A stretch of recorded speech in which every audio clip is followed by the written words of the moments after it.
చూడండి ఇప్పుడు చెన్నంగాకుని మనం హార్వెస్ట్ చేసుకున్నాం.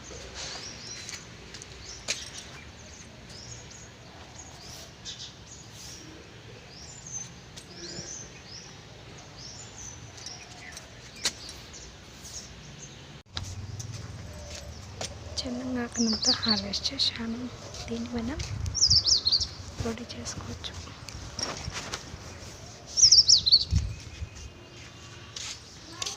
ఇక్కడ చెన్నంగాకుని ఇది కూడా హార్వెస్ట్ చేసుకొని దీన్ని రెసిపీ హార్వెస్ట్ చేసుకొని మనం దీంతో రెసిపీ చేసి చూపిస్తాను. చూడండి,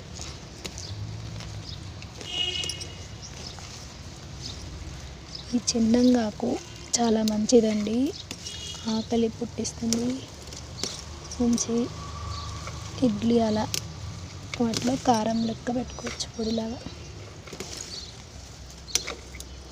చూసారు కదా ఇంత చిన్నగాకు వచ్చింది. అంటే ఎల్లిపాయ కారం అట్లా చేస్తారు కదా, ఇది కూడా చిన్నంగాకు చాలా మంచిది. పిల్లలకు ఆకలి పుట్టిస్తుంది. మీకు ఇక్కడ దొరికితే ఖచ్చితంగా పొడి చేసుకొని తినండి. హాయ్ అండి, ఈరోజు మనం చెన్నంగాకు నేను మా తోటలో అది హార్వెస్ట్ చేశాను. దాన్ని నేను పొడి చేస్తున్నాను. ఎలా చేస్తున్నానో చూపిస్తున్నాను. సో ఫస్ట్ ఇలా అన్నీ మినప్పప్పు, శనగపప్పు, ధనియాలు, జీలకర్ర ఇవన్నీ కొన్ని మెంతులు వేసి ఇలా వేయించుకొని మిక్సీలో వేసాను. అండ్ ఇంకో ఇంత ఇది చెన్నంగాకు దీనిలో కొంచెం వేయించుకోవాలి.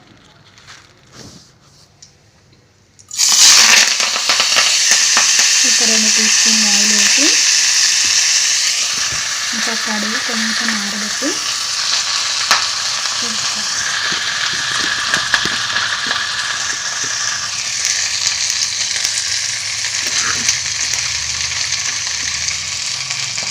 ఎండుమిర్చి, చింతపండు కూడా వేయాలి.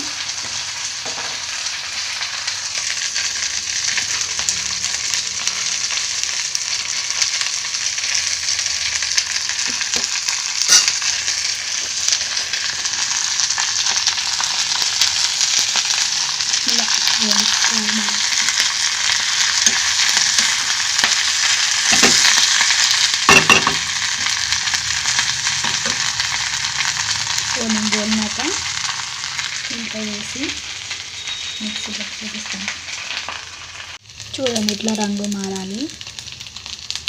కొంచెం ఉప్పు వేస్తుంది. చూడండి చెన్నంగాకు ఇట్లా కలర్ మారేలాగా వేయించుకోవాలి. ఫస్ట్ ఇది మరి మిక్సీ పట్టుకొని నేను చూపిస్తాను. ఈలోపు ఇది చల్లారుతుంది. సో మిక్సీ పట్టేసి ఎలా ఉంటుందో చెప్పండి. పప్పులు, ధనియాలు, మెంతులు, చింతపండు, జీలకర్ర అన్నీ మిక్సీ పడితే ఇలా పొడి అయింది. సో ఇప్పుడు కొంచెం చల్లగా గోరువెచ్చగా అయింది. దీనిలో కలిపేసుకుందాం. ఇంత గడ్డ పొట్టు తీసుకొని ఇందులో కలిపేయండి. నెక్స్ట్ ఇది అంతా కూడా ఈ బౌల్లోకి ట్రాన్స్ఫర్.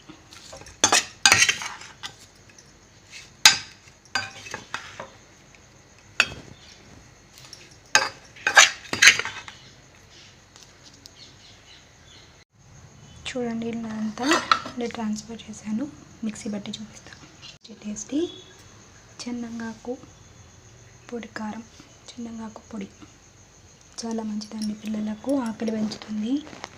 దీన్ని మనం ఇడ్లీలోకి, దోశల్లోకి పెట్టుకోవచ్చు. బాగుంటుంది. సో మీరు కూడా ఇలా ట్రై చేయండి. వీటి గింజలు ఇలా ఉంటాయి.